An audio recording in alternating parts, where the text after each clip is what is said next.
Hi, hey, hello, and welcome to the second Do Not Watch the Jersey episode of A Colts Podcast. I'm Brandon, and I'm joined here by your co-host, my best friend, Andrew Moore. It's a Victory Wednesday. Our boy Andrew just got back from the old San Francisco. You know, he went and saw the Golden Gate Bridge, pissed and moaned he had to walk up a hill to see it. Hell of a view up there, and then he gets to see a Colts win. Andrew Moore, how are you, bud?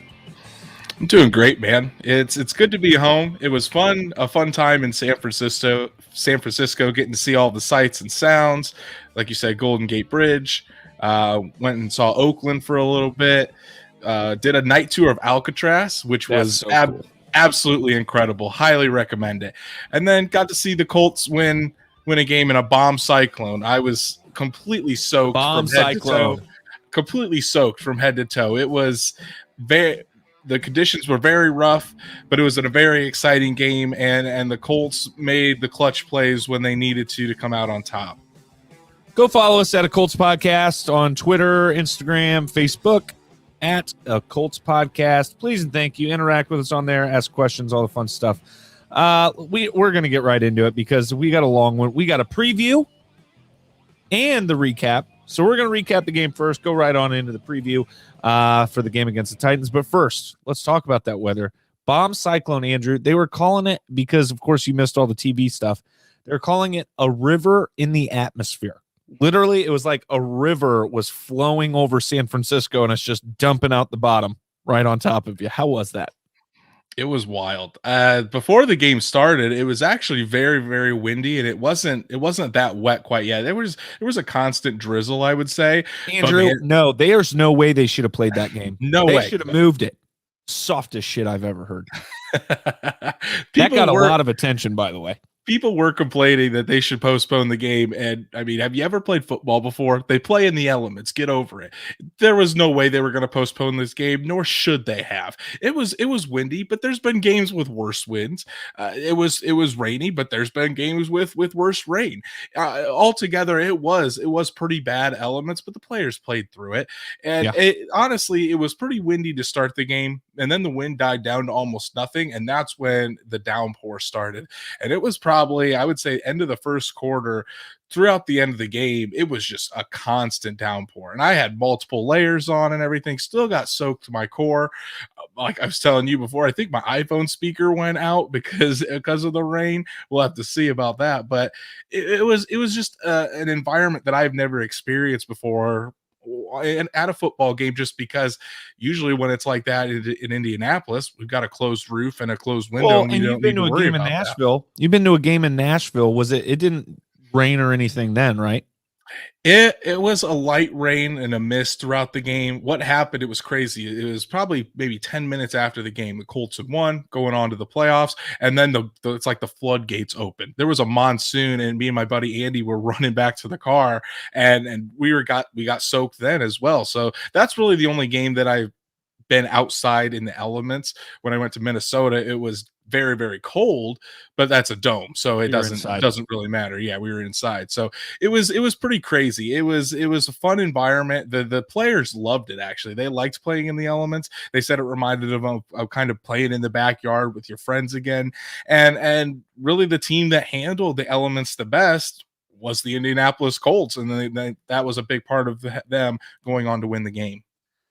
Hello, friend. I don't even agree with this.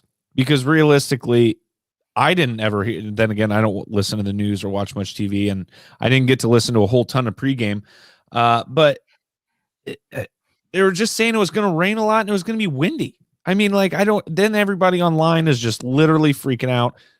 I had a tweet blow up just laughing at somebody, but there was no lightning. There was no thunder at all. Never did I feel unsafe. I just thought, wow, this is going to be crazy. And there was one person that was like, oh, it's just going to be a boring game. Boring. It was not. Colts beat the 49ers 30-18.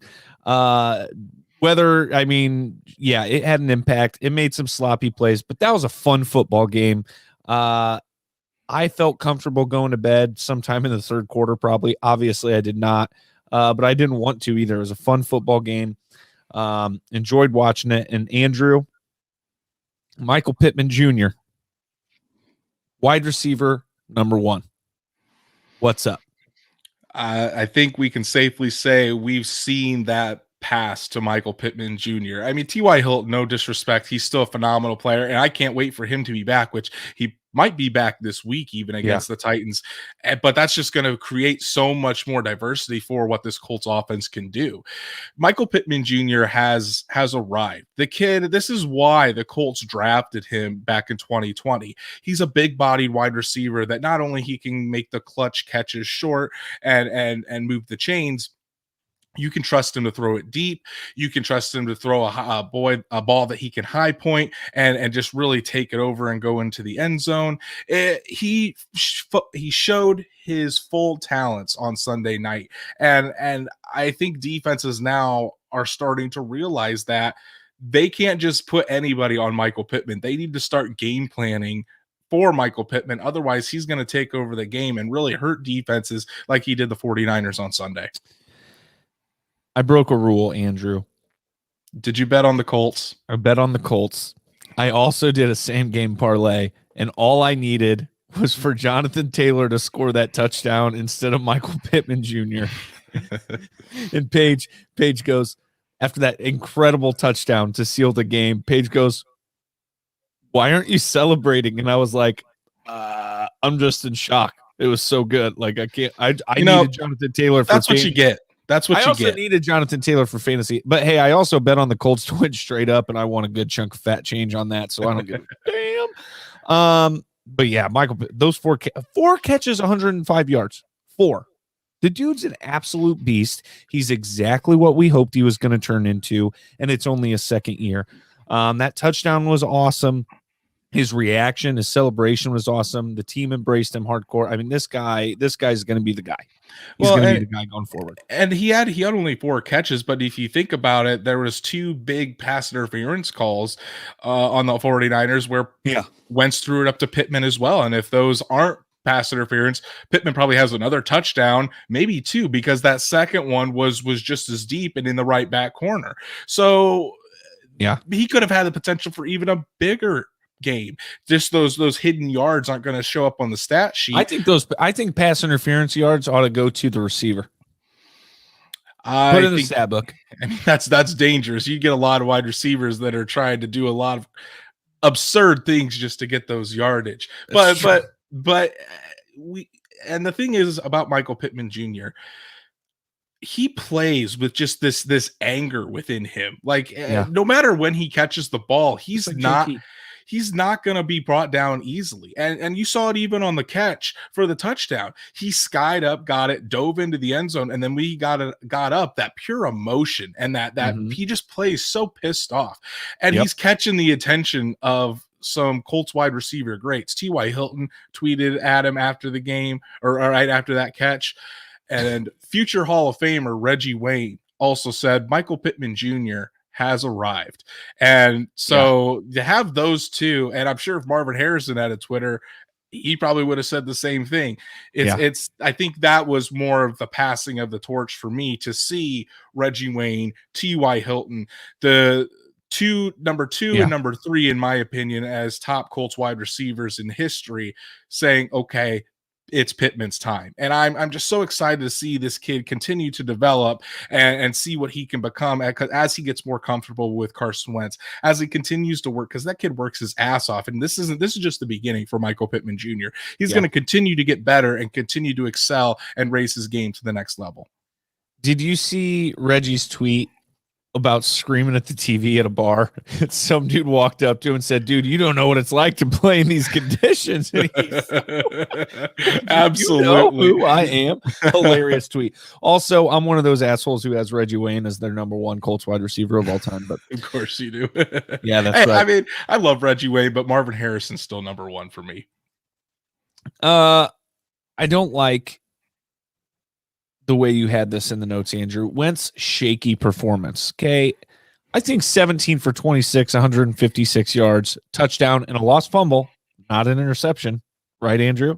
I guess so. I don't think that's too bad. And it felt like Carson Wentz was playing a good football game aside from that one big, what the hell are you doing there? I mean, you look at the stats, 150 looks shaky. You look at the stats and you look at how the elements were, and you could think, okay, I think you played a pretty good game.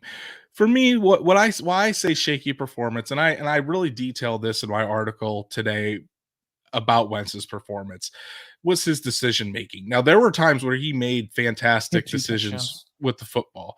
He did have 2 touchdowns. Classic typo. Plus he ran one in. So there you go, kind of 3. So that's what I'm saying. There were times where he had a good performance. The touchdown to Pittman, the touchdown to Mo Alley Cox, the RPO that he gave and ran it in for a touchdown to go around Emmanuel Mosley. I mean, those were good. And there were times where he was very accurate with the football as well in those conditions, the 2 third downs to Michael Pittman. Yeah. And what I thought was really good for Wentz is just seeing the mobility back in his game. We've been waiting on this ever since he sprained his ankles, and it seemed like he was almost back to 100%. Maybe not as fast as he probably can be, but he was still able to make plays with his legs. The play that sticks out to me even more than when he ran it in for the score was on 2nd and 15 around midfield. The Colts are driving, and it's a chance for them to put the game away. And he's able to climb up in the pocket. He ran around about 3 defenders and gets the first down. And to me, I looked over at Andy and I said, that was a very clutch run. And it continued the drive. It really did. Yeah.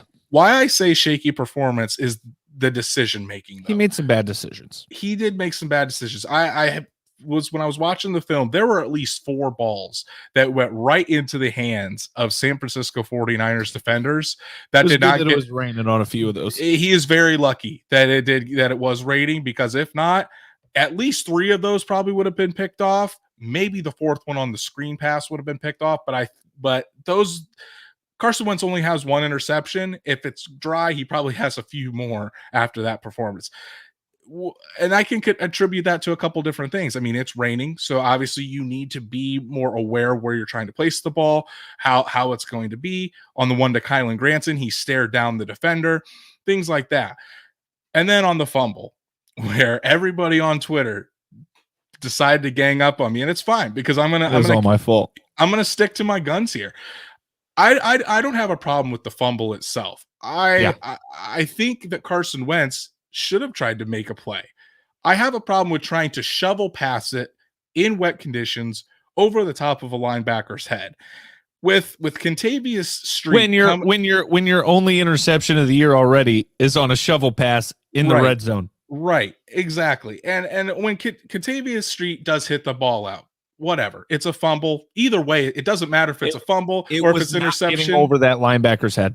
It's not getting over the linebacker's head, and it's still a turnover in the red zone. Turnovers in the red zone cannot happen, especially when this Colts team has struggled to put points on the board in the red zone.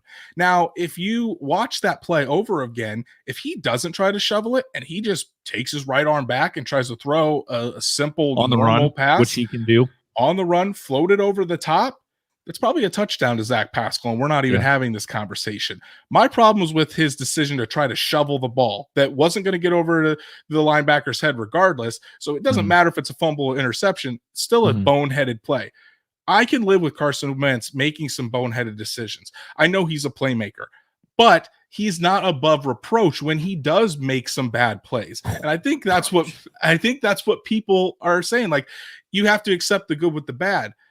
You don't, though. Because that bad could be the difference in winning a game and losing a game. Yeah. Like we've seen. And the bad is a learning experience as well. He needs to learn from it. And like I said, I don't think it'd be the right thing to just coddle Carson Wentz and say, oh, it was a bad play, but it doesn't matter. It does matter, though, because if the 49ers take that back for a touchdown, it completely changes the complexion of the game. So that's why I say shaky performance. Carson Wentz, overall, I thought he played a decent game considering the circumstances, but there are still plenty of opportunities that he needs to work on his decision-making and work on protecting the football so it doesn't put the Colts in a bad position down the road or in the future.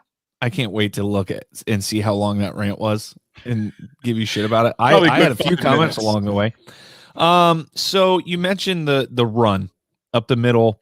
I noticed throughout the entire night, and I tweeted about this. Carson Wentz stepping up into the pocket and trying instead of trying to escape sideways. Mhm. I thought it was an incredible improvement on just about every game this year.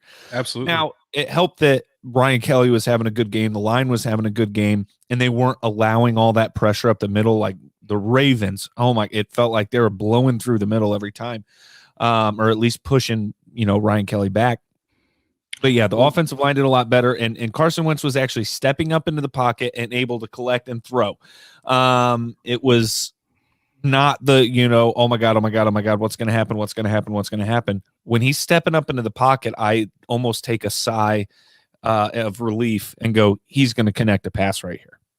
Well, on that deep bomb to Pittman at the very beginning of the game, the pressure was coming from the outside. He stepped up in the pocket like he should when that pressure's coming, and he delivered a drop in the bucket to Pittman. Even though Pittman was interfered with, Pittman still caught the ball, and it was great to see. So I do agree with you that pressure was not coming up the middle, and I think it's kind of funny that it happens on a night where Chris Reed and Mark Glowinski are rotating at right guard. And Chris Reed ends up out-snapping Mark Glowinski by almost double. I think Chris Reed played 44 snaps. Yeah. Mark Glowinski played 24. So that's definitely something to keep an eye on moving forward. What do you think about this comment? Comment from Colts Loyalist says, it seems like Carson makes more questionable decisions when he's trying to find his flow in the game.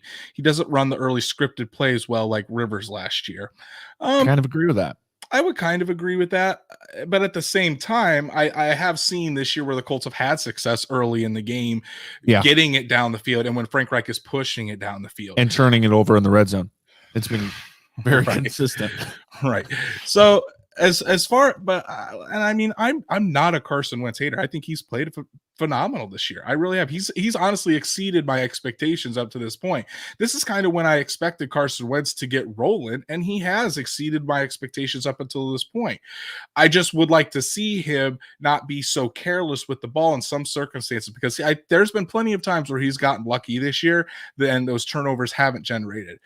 But at some point, that luck's going to run out. And then when those turnovers do start to generate, it's going to be really hard for the Colts to come back, especially when the margin for error for this Colts team, because they're sitting at 3-4, because they're still 2 games back of Tennessee, who's rolling right now. You just can't have those mistakes and expect to lose a game here or there and be just fine. The Colts have to really take care of business every single weekend. Exactly. Yeah. Defense. My goodness gracious. What a performance. Oh, wrong one. Where'd the defense go? That's because we're supposed to talk about Jonathan Taylor next. Producer Brandon. Jonathan Taylor, another strong performance. 18 carries, 107 yards, touchdown. Another fumble loss. I'm going to give him that one. That's his second fumble of his career, right? In the rain. You know what I mean? And I was worried a little bit. I didn't figure it would happen because now he's kind of earned his spot. But like last year when he had that first fumble, he was gone the rest of the game. Luckily, Nyheim Hines had a great game. But I mean, JT was gone the rest of that football game. So I was glad that they, kept the faith in him and kept letting him run the football. He was incredible. I think we say it every week. Jonathan Taylor is a stud. He's turning into, and I heard Al Michaels say, or Chris Collinsworth, one of the two said, Jonathan Taylor is turning into one of the best backs in the league, and he's absolutely right. He can do it on the ground. Obviously, he's becoming a well-rounded pass catcher. He's been used. He's used as the third down back a lot of times as well, because he's a good pass blocking back. And you could just see how much his vision has improved. Remember when we were talking about it last year at the very beginning of the year, where it just seemed like Jonathan Taylor was kind of moving a little bit slowly to recognize the holes and everything like that. That's certainly not the case this year. He is anticipating it well before that happens. The game has slowed down so much for Jonathan Taylor. And right now he's on pace for almost 2,000 yards from scrimmage this year, which is absolutely incredible. Hey, you know what Chris Collinsworth said? What? He's talking about his patience. You know what he said? You know what he said? You know who he said he looked like? Le'Veon Bell, who's been saying that for a year. Who said he's looking like Le'Veon Bell, not to the degree that Lev Bell was playing, but just the style of rush, the patience and whatnot. I've said it before. Like Chris Collinsworth loves saying things that I've already said later on, so it was just appropriate. Now here's a guy that's going into his second year in the league. He's got a very patient running style, and honestly, he's one of the best running backs in the league. That's my best. Did he lose 2 fumbles? He didn't lose 2. He had 2 fumbles, but he only lost 1. Yeah. That second one was picked up real quick by Ashton Newland. But that's yeah, right. Yeah. Jonathan Taylor, I mean, obviously it's not his best game. We've seen him go off for way more yards, no fumbles, way more TDs. But he just made so many plays to continue to move the chains. When it mattered. When it mattered. Incredible is after the cat. I mean, like Derrick Henry has more yards after contact than any other running back in the league has yards or something insane like that. But Jonathan Taylor, I would guess, is number 2 for sure in yards after contact. Well, there was one play. It was an RPO where Wentz held the ball for a long time. And then he finally handed it off to Taylor, and Taylor split like 3 49ers defenders that were already in the backfield. It made me jump out of my seat. It was just a phenomenal play by Jonathan Taylor. By the way, Carson Wentz ball handling skills in regards to fakes and whatnot, mind-boggling good. Like, they were raving about it on TV. The cameraman got faked out at least 3 to 4 times. I got faked out 2 of those times. The last time I was finally like, no. He still has it because I know, you know what I mean? But like, my goodness.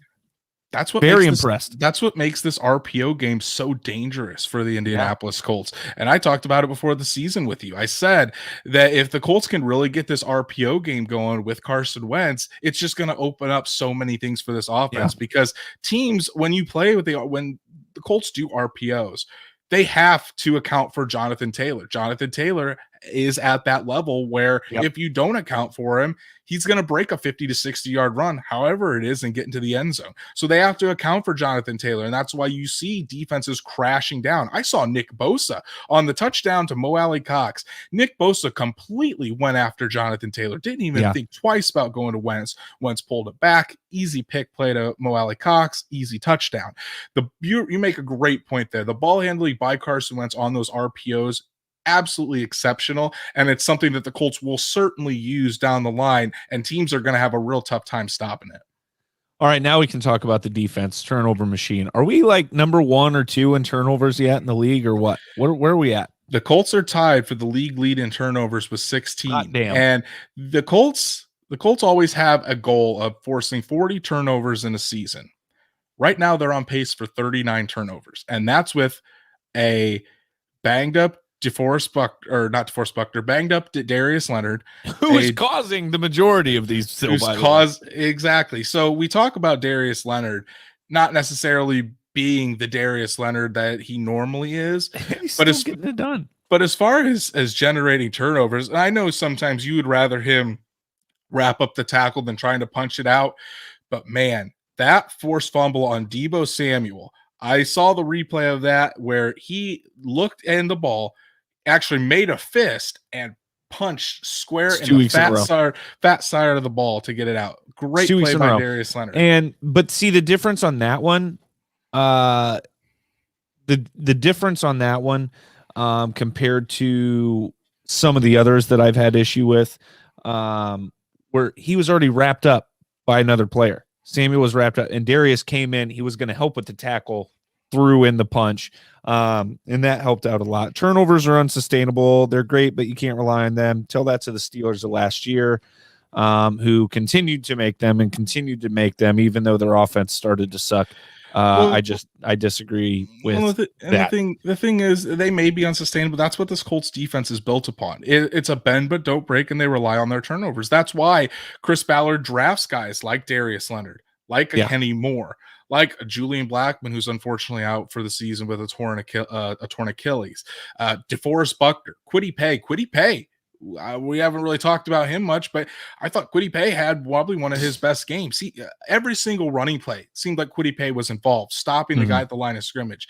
He even got some pressure, and he almost got his first sack. He didn't get that sack, but he forced that sack. He caused the sack. That fumble, Exactly. And then he landed on the fumble too. So Kwity Paye starting to come on. He's on the cusp. I really feel like he's on the cusp of getting that first sack and starting to kind of put everything together as far as pass rushing goes. He's been a top 5 run defender according to Pro Football Focus. He's just got to put that pass rush together, and then I think we're going to see an elite defensive end. I think I still have quite a bit of faith in Kwity Paye. You just have to be patient. So Darius Leonard and Al-Qadim Muhammad with forced fumbles and an interception from Xavier Rhodes and Kari Willis, some guys who have had a little trouble this year, even Kari. Xavier Rhodes looked good this game. Credit to Xavier Rhodes, man. He got injured. He got hurt. That calf was not feeling good pre-game. They didn't know if he was going to be able to go. And he's getting constant treatment. I was watching it. Every time he came off the field, he's trying to keep it loose. The trainers are with him, giving him constant treatment on that calf just to get him back out there. And he played a pretty good game. He gave up some plays in coverage, but for the most part, I think Xavier Rhodes played one of his best games of the year, and credit to him for gutting it out. He got that interception. It was so close to being a pick six. I really wish he could have got it for him, because that could have been something that really turned the whole season around for Xavier Rhodes. But he did make big plays, and that's kind of what we were waiting on Xavier Rhodes to do, considering what he did last year. That's what we were hoping on he would be playing at that high of a level this year. And I think for the first time in 2021, we kind of saw that on Sunday with Xavier Rhodes. Yep. Hey, is this true? Pay the highest rated defensive rookie by who? PFF? Is that what we're talking about? By Pro Isn't that Football Jalen Focus. Phillips dude having a good season too? As far as what I saw, Jalen Phillips wasn't in the top 3. He had some sacks. I just saw the graphic on Twitter. It went Kwity Paye, forget who was second, and then away from Baltimore is third. But Paye's his overall rating is like a 76 or so, which is pretty decent. Cool. Colts player of the game. Are we ready to move on? No, I'm sorry. DeForest Buckner revenge game. 5 tackles and a sack. Not too bad. He did not come out with the ferocity that I expected. I was kind of expecting a little more out of him. But I mean, still, at the end of the day, 5 tackles and a sack. He faced a lot of double teams on Sunday. Yeah. They were pretty focused on not allowing DeForest Buckner to take over the game. DeForest Buckner cause a problem. Absolutely not. And he was still a force in the running game. There were multiple times where Mitchell would go up the middle, and Big 99 was waiting there with his enormous arms just to wrap him up. But it's definitely poetic justice that the game ends on a DeForest Buckner sack of Jimmy Garoppolo. And Buckner had a speech after the game, and he said, God has a plan. It's God's will. God's will took me to Indy. And he couldn't be happier to be in Indianapolis. So good for Buckner getting that revenge on his former team. And I think he had a huge effect in stifling that running game of the 49ers. All right, Andrew, player of the game. This one, I mean, there's a short list of, but it's a list of guys that you could give this to and nobody could argue. Pretty simple. The guy that is showing to be the new wide receiver number 1 for the Indianapolis Colts, Michael Pittman Jr., 4 catches, 105 yards with a touchdown. Could have had numerous more yards if it wasn't for the pass interference calls. So Michael Pittman's coming alive, and this is what Colts fans have wanted to see. He has just absolutely embraced this role, and I can't wait to see what he continues to do down the line with Carson Wentz. I guess, Jonathan Taylor, obviously. I don't care if Carson Wentz had the most phenomenal football game a quarterback's ever had. I could give it to him, or Darius Leonard. I mean, this week's a list. I can't pick one this week. It was a team win. The defense played phenomenally. I guess if you had to pick, Jonathan Taylor is probably the next best option. The stars played well in prime time. That's when you want your stars to play. Even Kenny Moore. We haven't really mentioned Kenny Moore. Had a good game. Kenny had a really good game. Your star players played well in prime time. That's what the Colts needed. We ready to move on? Colts versus Titans? Let's do it. Colts hosting the Titans. Colts actually open, at least in where I was looking today, as a favorite. Colts minus 115, Titans minus 105, spread of 1. Over under 50.5. This is an interesting football game, just coming off of how we played well. But it was a physically exhausting football game. Traveled all the way across the country. There's a lot of factors going into this, Andrew. And I don't know if you noticed, but we didn't bring this up, but we said that Jimmy Garoppolo and Kyle Shanahan like bootlegs. And when they went back to it, that is when I did start to begin to worry that maybe we were not out of that game just quite yet. We pulled it together, but I don't think Jimmy G's bootlegs are quite as dangerous as the RPOs or the play action plays and bootlegs of Ryan Tannehill and the Titans. What do you think? Yeah, this is going to be the big key. Is can the Colts defense stop the bootlegs of Ryan Tannehill? That's what really killed the Colts in the week 3 matchup. It wasn't Derrick Henry running the ball. Derrick Henry had 100 yards, but I don't think he had a touchdown or anything like that. And he certainly really didn't take over the game. What was the kill shots was the Colts would get the Titans into 3rd and longs, and then you'd have these rollouts where Ryan Tannehill would do a play action to Derrick Henry, roll out, pick up the first down with his legs, or else to deliver a strike down the field. And we saw it against the 49ers. You're absolutely right. Once Jimmy G had 3 straight plays of rolling it out, and it took the 49ers 3 plays to go down the field and score. It's something the Colts will have to defend and have to be successful in defending if they want any chance of winning on Sunday. Otherwise, the Titans are going to be absolutely fine with just doing these rollouts and Tannehill tossing it to A.J. Brown or Julio Jones, whoever's Chester Rogers, any of those wide receivers. This is absolutely crucial and probably the number one thing for this defense to focus on if they want to contain the Titans offense that seems to be rolling right now. By the way, the only way to win a Titans with the points bet is to bet Titans +1, and the game ends in a tie.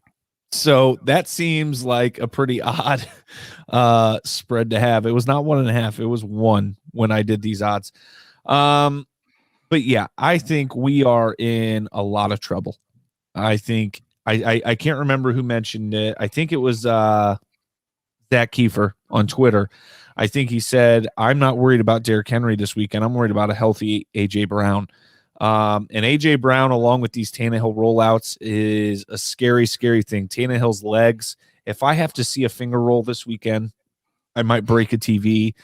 Not looking forward to that, but A.J. Brown is who scares me the most, and obviously Julio Jones.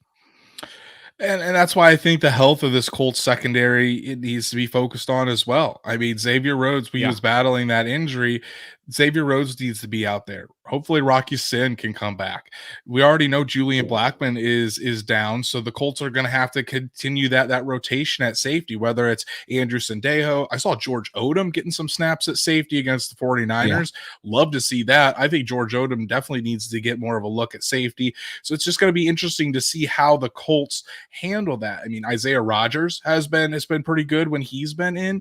So those defenders and making sure that the Colts stay disciplined. The Colts can't over pursue, which is tough when the type of defense they play where they want to have all 11 hats run into the ball. And that's what ate us, our defense, alive. That's what the 49ers had success with. It looked like our whole defense was shifting away from where the play was really going, almost kind of like on our play actions where we really fooled their defense. And I mean, I understand being a tackling defense and getting after the football, but you have got to stay home sometimes. I mean, you just have to, especially against an offense like this.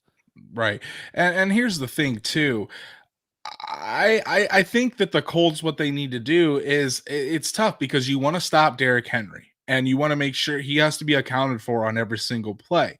So maybe not as much blitz up the middle, but maybe try to have some contained blitzes along the edge, things of that nature, whether you bring Kenny Moore on a delayed blitz or you stack one side and maybe have Okereke handle the middle and maybe send Darius Leonard around the edge, something or vice versa, something like that. But if the Colts are going to allow Ryan Tannehill to just do a play action fake, roll out, and then toss it down the field, it's going to be a very long day for the Colts. It's going to be a tough day. As we move into the run game talk here, Andrew, real quick, Colts loyalist wants to know our concern with the concern level with our rushing defense overall, not just this week. Me personally, I'm not sounding the alarm yet. This week is also not going to be a good example. I think part of the last week was just Kyle Shanahan's a fantastic run designer. First of all, he's a phenomenal offensive coordinator, whether we want to really view him that way or not. But he's really good at creating opportunities with the run. That's why that team's been so good with the run over the years. So I wouldn't really judge us based on that. I think we're fine. Yeah, I would think so too. I think the Colts run defense has become better in recent weeks. And I think that is because you're seeing a healthier Darius Leonard. Mm-hmm. You're seeing DeForest Buckner and Grover Stewart get off their blocks up there. I mean, the emergence of Kwity Paye as well as being one of the top run defensive ends in the entire league so far. That I think all of that combined, even Bobby Okereke, he's been coming on and hasn't been necessarily the liability that he was earlier in the year in against the run. And I think when that happens and you force them to pass it, I mean, the Colts the past couple games, I mean, they didn't let Baltimore get over 100 yards. The 49ers really couldn't get anything on the ground. Obviously, the Texans couldn't get anything on the ground. So these last three games, and then even against Miami especially couldn't get anything. So this is the week to worry. I know you said not just this week, but this is the week to worry. Really just the last 4 weeks, the Colts have really buttoned things up on the ground, or I should say against the ground game. So do I think Derrick Henry has the potential to take over the game? Yeah, absolutely. Yeah, he's the best running back in the league. He could do that against any defense. Do I think it's likely that he does? No, because I think the Colts will focus in on that. It's just how are they going, the balance between focusing in on Derrick Henry and being prepared for those Ryan Tannehill rollouts, so you're not left completely barren to protecting one or the other. All right, the King versus JT. Andrew actually put this in here. Who has the bigger game? Derrick Henry. Derrick Henry has a bigger game. Unfortunately, I think Derrick Henry has a bigger game, but again, I don't think Derrick Henry takes over the game. I really don't. I have confidence in this Colts defense. I think Derrick Henry probably still gets 100 yards. It's just because the Titans like to run him 30 to 35 times a game. So I think he will get 100 yards. I think Jonathan Taylor, though, isn't going to be that far behind. I think Jonathan Taylor could get a couple touchdowns against this Titans defense once they get inside, especially if they're more focused in on trying to get pressure on Carson Wentz, because you've seen this Titans defense really start to ramp it up as far as their pass rush with Harold Landry, Danico Autry, Jeffrey Simmons. Those guys are going to be really coming after Carson Wentz. And if you were going to use that RPO game that was so successful against the 49ers, I think you can have success against the Tennessee Titans as well. So what we're going to be missing is Julian Blackmon, who is a great tackling safety. Now we have Kari Willis, who I believe was out last time we played them, who is another great tackler at the safety position. So that's going to help. But I do think missing Julian Blackmon because you need every tackler you can get. And I personally believe, and maybe it was just because he had his mindset to it that game, but I think he's one of the better tacklers on our secondary. And that's why I think, I absolutely agree with that. Julian Blackmon's an absolute playmaker. And every time he goes up against Derrick Henry, seems like he can make the tackle. That's why I think maybe George Odom, instead of Anderson Dejo, who seems to miss a lot of tackles, I really hope George Odom gets a lot of run. Dejo's going to end up with another concussion. Because Kari Willis will probably be up in that box. The Colts are going to run probably a lot of single high safety looks. Kari Willis will be up in the box for that run support, and George Odom's going to be that for that last line of defense. So I think I would love to see him get more run. And then back to the original question, I think Derrick Henry probably has more yardage on the ground, but I don't think it's going to be where he dominates completely and Jonathan Taylor's left in the dust. I think it's going to be a pretty equal game between the two. Hey, babe. Thought she was at work. She must be with her other boyfriend. Carson. Yeah, I think JT has potential to have a big game. I don't mean that at all, but Derrick Henry, how can you bet against Derrick Henry at this point, right? Carson Wentz, a hell of a lot healthier this time around. I think if we're going to win this football game, we're going to have to score a lot of points. So hammer the over. I would hammer the over as well. I told everybody to hammer the under because of the conditions, and I'm pretty sure the over hit in the 49ers game. So don't listen to me as far as my betting trends. But I think this is going to be, I mean, I said it's the number one key for the defense is to watch the Ryan Tannehill rollouts. The number one key in the game and the difference maker is going to be Carson Wentz and just how much healthier he is. If you remember, the Colts only lost by 9 points in week 3 against the Tennessee Titans, and Carson Wentz was maybe 50% Carson Wentz. The Colts didn't have T.Y. Hilton for that game. Quentin Nelson went out early. They didn't have Braden Smith. And now we have Carson Wentz, who's practically 100%. T.Y. Hilton, I would expect to be back. There's a chance Braden Smith finally makes his return. Quentin Nelson is healthy and back. You're going to have a lot healthier and a lot more potent Colts offense this time around. And I think that's going to really make a difference in this matchup. You're going to see a full offense that's available to the Colts. The RPOs, the deep shots to Pittman and T.Y. Hilton, maybe even Zach Pascal. Kiki QT got in on it last week. You're going to see more of Mo Alley Cox because Wentz and Mo Alley Cox has developed more of a connection. I really think a healthier Carson Wentz is going to have a huge difference. Plus, it's in Lucas Oil Stadium. Colts fans know how big of a game this is. The Colts are going to feed into that having that full offense and really pump up this team in general. And I think a healthy Carson Wentz is going to make this game a hell of a lot closer than it was just a few weeks ago. Yeah. Shout out me for forgetting that QT was on our team. Somehow.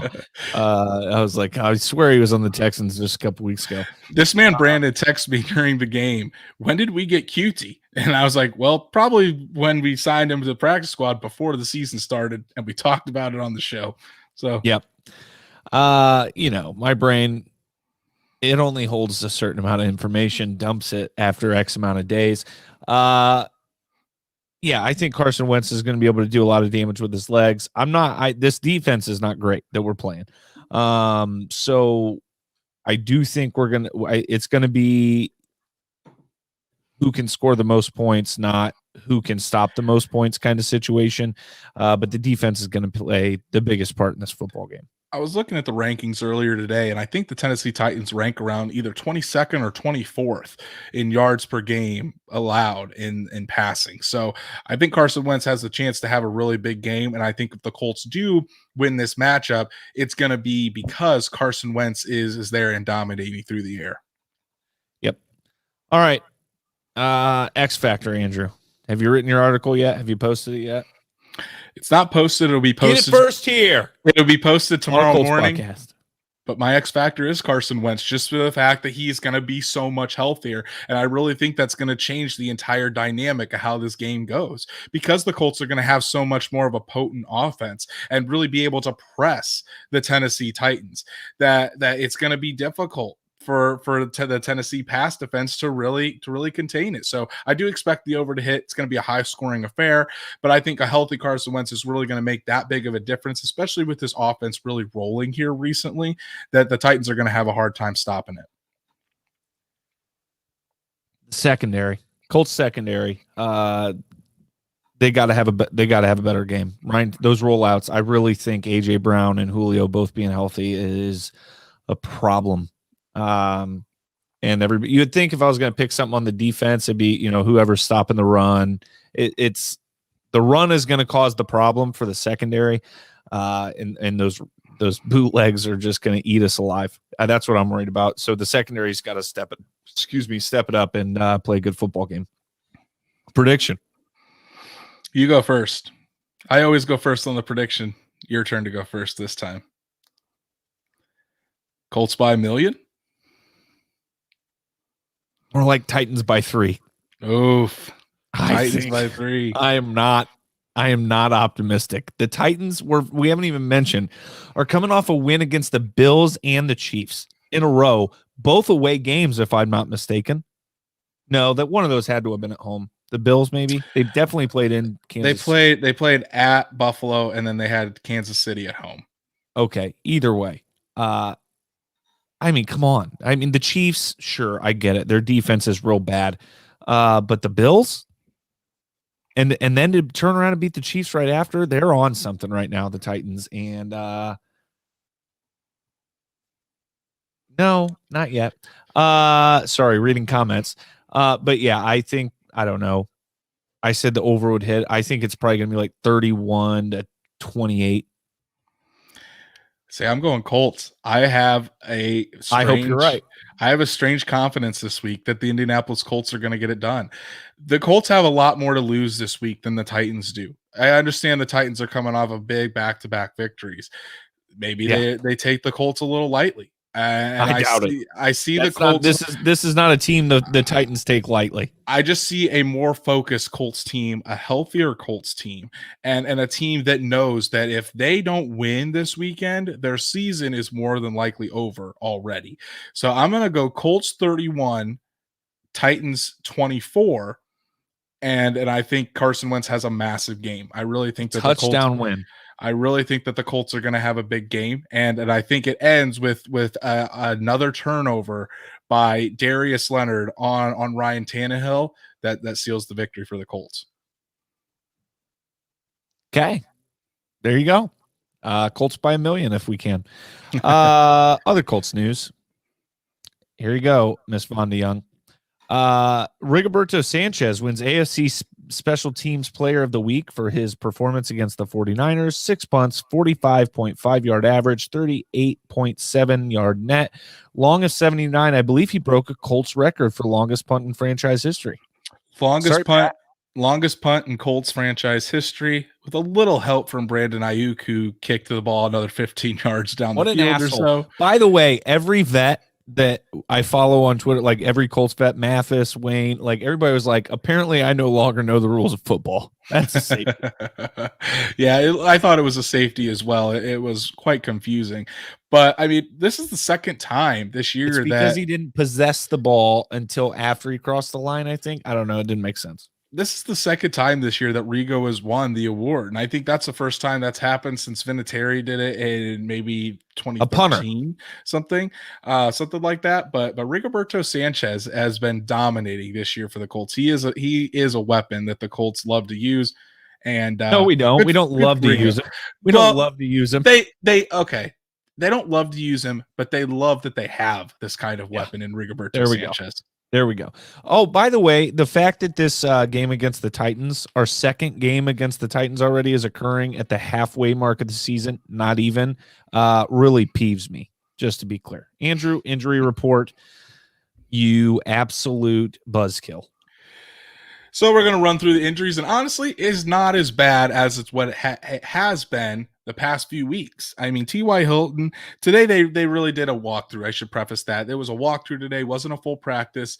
The Colts are taking it a little bit easy this week because of how the game was Sunday night. So I do think a quad injury like that, just running across the field, is partially a result of not enough practice time before you get back into a game. Carry on. Yeah, walk through today, partial practice to modified practice on Thursday, and then a full practice Friday. So T.Y. Hilton did not practice again with the quad injury, but Frank Reich said he was very optimistic that T.Y. would play this weekend. T.Y. was very close to playing last weekend, just couldn't quite get there. So I would expect T.Y. to be out there.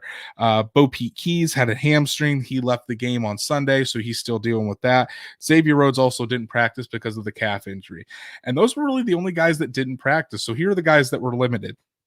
We had Nyheim Hines with his ribs. Braden Smith was limited today, again, with his foot injury. He looks like he's on the up and up, which is great to hear. Jonathan Taylor was limited with ribs. Again, both him and Nyheim, not serious. Nothing to worry about there. Kamoko Toure and Rock Ya-Sin have both been out the past couple weeks. Kamoko Toure with his groin, Rock Ya-Sin ankle. Both were limited today. And then Jordan Wilkins finally back. He's been out for a few weeks because of a non-football or a non-COVID related illness. So it's good to see him back. So honestly, the guys to watch, obviously, T.Y. Hilton, Braden Smith, Xavier Rhodes, Rock Ya-Sin, those four guys. If the Colts can get back as many of them as possible, that would be fantastic for their chances. And roster moves. Colts signed safety Jaleel Adai and tight end Eli Wolf to the practice squad. Release guard Zach Bailey from the practice squad. It's more safety help. Don't get going on the practice squad moves here into a whole spiel. Okay. Literally 3 words. More safety help. Week 8 slate of games. Pick'em standings. Brandon, the king, back in the lead. 68-38, 64%. Andrew, 67-39, 63%. I missed one game last week. That happened last year one time as well. I only missed one game. Crossing my fingers that happens again this week. Hey, listen, I'm happy. And I hope it's the Colts. I lost the lead, but I picked the Falcons and they won. So is the curse broken? Can I pick the Falcons correctly from now on? We're going to have to see. I swore to you. Okay, we're going to get into it. Hold on. I got to pull mine up. Give me a second. You know I'm still going to pick the Colts officially on paper here. I'm not happy that I have to stay up and watch Thursday night football, but this is a must-watch football game. Green Bay Packers at Arizona Cardinals. The buck stops here. Green Bay Packers. Give the Cardinals their first loss. See, I'm going Arizona Cardinals. Shit, Devontae's hurt, isn't he? The Packers are having a lot of COVID issues. Devontae Adams is out. Okay, Cardinals. Never mind. Change my pick. You can't do that. Yeah, I can. Yeah, I can. I forgot about Devontae. Jesus, I'm going with the Cardinals. The Packers just have too many. I bet on the Packers. The Packers just have too many COVID issues going on. I still wouldn't be surprised if Aaron Rodgers pulls some magic out of his hat and wins it. But it just seems like the Packers are going to be down quite a few receivers. It could be a huge Aaron Jones game. Could be an Aaron Jones game, except that defensive line of the Cardinals is good too. That team's just real good. Both teams good. We'll find out. I'm officially picking the Cardinals. Panthers at Falcons. I was like, no way, no how am I picking the Panthers this week. I'm done. I give up on the Panthers. And now they're playing the Falcons. I was like, I'm going Falcons at home. I'm staying on the Falcons train. They won me a game last week. We're going to keep it rolling. I think Matty Ice is really starting to hit his stride. Kyle Pitts is coming on as well. Calvin Ridley and with that beat up Panthers secondary, along with how poorly Sam Darnold has played, I'm going Falcons. Dolphins at Bills. Dolphins at Bills. Pretty simple. Buffalo Bills in a rout at home. 35-0 in Miami. There was a big part of me tempted because of the line to pick the Dolphins. I couldn't do it, though. So Bills. 49ers at Bears. I was going to pick whoever the 49ers were playing when I saw San Francisco at, and then I saw Chicago, and I was like, oh, long trip after a short week. And then I was like, oh, wait, it's still the Bears. 49ers. I want to pick the Bears, especially because Justin Fields said that he feels a breakout game is coming, but I'm going to go with the 49ers. I just don't trust that Bears offensive line to really protect him. And I feel like Nick Bosa, Eric Armstead, D Ford, they're all going to be pissed off after their performance against the Colts. Steelers at Browns. I think Mike Tomlin's going to lose to the Browns twice in a year for the first time in his career. Baker, whether Baker plays or not, I'm not giving up on the Browns yet, like you did last week. So I'm going Browns here as well. We're still picking the same players. I think Baker Mayfield comes back. I think Nick Chubb is supposed to come back, and I don't think Ben Roethlisberger is going to be able to do anything against that defense. Oh, I hate this next game. You pick first. It's got to happen sometime, right? I'm going with the Lions. I think that they're facing an Eagles team that is reeling, and it's got to happen sometime where Jared Goff, Dan Campbell get off the schneid. So this week at home against a struggling Eagles team, I'm going Lions. Lions. I struggle with that one a lot. I'll just pick the same as you so I can't lose a game on you there. We're both picking the Colts. The public vary on the Titans, by the way, even though Vegas is on the Colts. Interesting. I think the Jets are minus like 11 or I'm sorry, the Bengals are minus 11 or something like that. Maybe minus 17. I can't remember. Bengals against the Jets. Yeah, the Jets don't have Zach Wilson. He's out 2 to 4 weeks with a sprained PCL. Joey Flacco. Joe Flacco is not playing. He'll be the backup, but they're going with that Matt Smith guy or whatever. How could they rob us of Joe Flacco? Well, I mean, he'll play eventually. Against the Bengals of all teams. Come on. Well, they probably don't want him to go out there and get killed. Let this Matt Smith dude just get absolutely obliterated. I'm going Bengals. Rams at Texans, Rams. Yeah, this one's pretty simple. Tyrod Taylor is starting to practice, but Davis Mills will still be playing. Rams will get a pretty convincing victory. I think Davis Mills is going to take the starting job from Tyrod. It's happening again. Getting Wally pipped. Yeah. And Patriots at Chargers. Chargers. Easy. Chargers coming off a bye. The Patriots looked really, really good last week. Granted, they played the Jets, but they put up 54 points. So still, they played pretty well, but the Chargers are a different animal. I'm going Justin Herbert. Jaguars at Seattle Seahawks. Does Trevor Lawrence beat Seattle in Seattle? His first time in Seattle? No, he doesn't. The Seahawks are going to win. Geno Smith, and he's going to finally get his first win as a starter for the Seahawks. Jacksonville's only plus 137, just so you know. I mean, I don't think they're going to blow out the Jaguars by any means, but I still think the Seahawks pull it off. Washington football team at Denver. I pick Denver. Man, this is tough because I don't have faith in the Broncos. They don't look good at all. And I almost want to pick the, you know what, I'm going to Washington football team. I think that Taylor Heineke is going to have a wild performance. And I watched Teddy Two Gloves on Thursday night against the Browns. Did not impress me. And I think this Washington football team defense is finally starting to come around. I think if they can get pressure on Teddy Bridgewater, it's going to be a long night. I have not watched a Washington football game yet. Buccaneers at Saints. I want to pick the Saints and famous Jameis, but I'm not picking them against the Bucs anytime soon. The Buccaneers are on a completely other level, and I hate to say it, but Tom Brady's throwing four touchdowns a game. They're absolutely rolling. So, and I don't think Jameis is going to be able to keep up. By the way, Peyton, Eli, and Tom the other night, Monday night, quality TV. Phenomenal. Watching it on the way home from Chicago after the flight. I didn't want Brady to be so good on it, but him and Peyton are such good friends. All four of them, or all three of them, I should say. And then Marshawn Lynch dropping the F-bomb. Classic Marshawn Lynch just dropping the F-bomb on live ESPN. Absolutely wild. But I mean, if you're not watching the Manning cast, you're doing Monday Night Football wrong. Yeah, agreed. Also, Tom said, yeah, I really enjoyed a lot of my games against Peyton, not so much Eli. And Eli said, I don't know, Tom, I enjoyed all my games against you. When season, do you think that the Colts have trouble stopping the bootlegs because they're concentrating too much on the run? Yeah, partially. I think partially, but I think contain well enough. I think it's mostly a lot of the times it's because the Colts are trying to get all hats to the ball. And when you have an over pursuing defense like the Colts do, you're going to be susceptible to those misdirection plays like the bootlegs. So we both picked the Bucs. Cowboys at Vikings. The line is real close. Pay attention to the bottom of the screen here, but the line's real close. I think it really depends on if Dak Prescott plays or not. He was limited. I'm hoping that he can play because I think Dak has been phenomenal when he has played. I'm going Cowboys.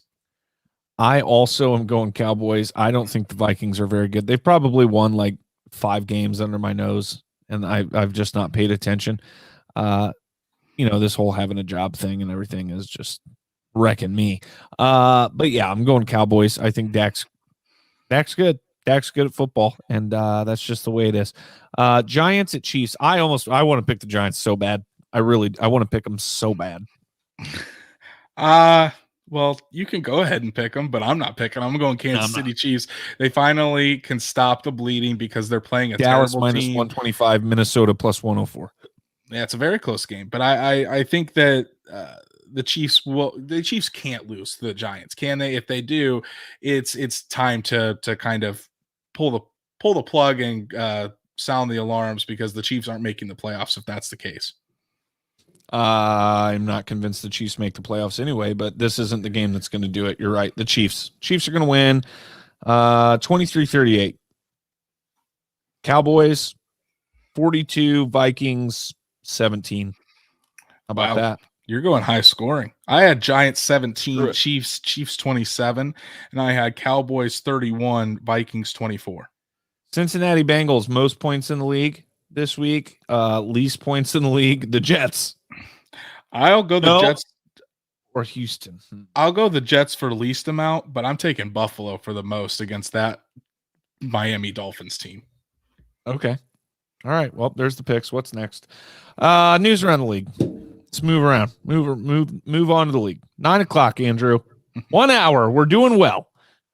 Eagles did trade Joe Flacco to the Jets for a 2022 6th-round pick. We might get to see old Lurch play again after all. I think it's good. I think it's a good move regardless because they need a veteran quarterback to help Zach Wilson come along, and that's what Joe Flacco will be once Wilson's back.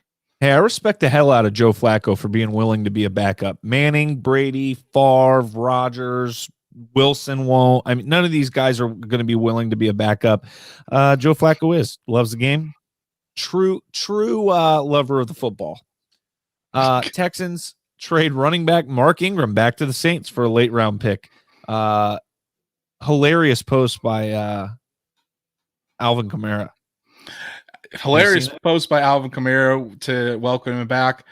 Hilarious post by Cooks saying that this was bull crap, if you want to put it that way, bull crap that Mark Ingram was traded. So still Flacco will make his debut against the Colts. Yeah, that's probably true. I mean, that could happen. We might be seeing one of the elite quarterbacks in the league going up against the Colts. The best ever at acquiring pass interference calls. Yeah, live at Lucas Oil Stadium. But back to Mark Ingram.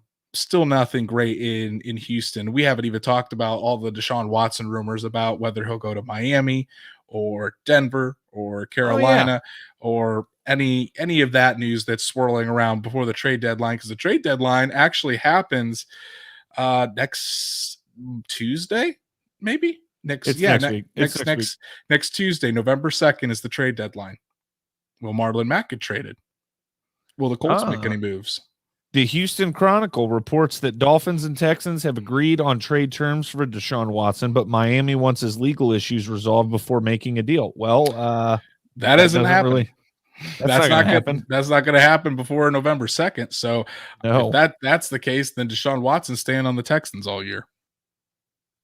All right. What else? NFL draft combine to be held in Indianapolis for 2022 and will either be held in Indy, Dallas, or Los Angeles in 2023. Just keep it at home. Just keep it in Indy. But hey, I'm glad that it's at least going to be in Indy for one more year. That's where the draft combine should be. It's the perfect place for it. All the facilities, all the medicals there. Just keep the combine in Indy. Just so much more fair to the players too. You know what I mean? That have to get there.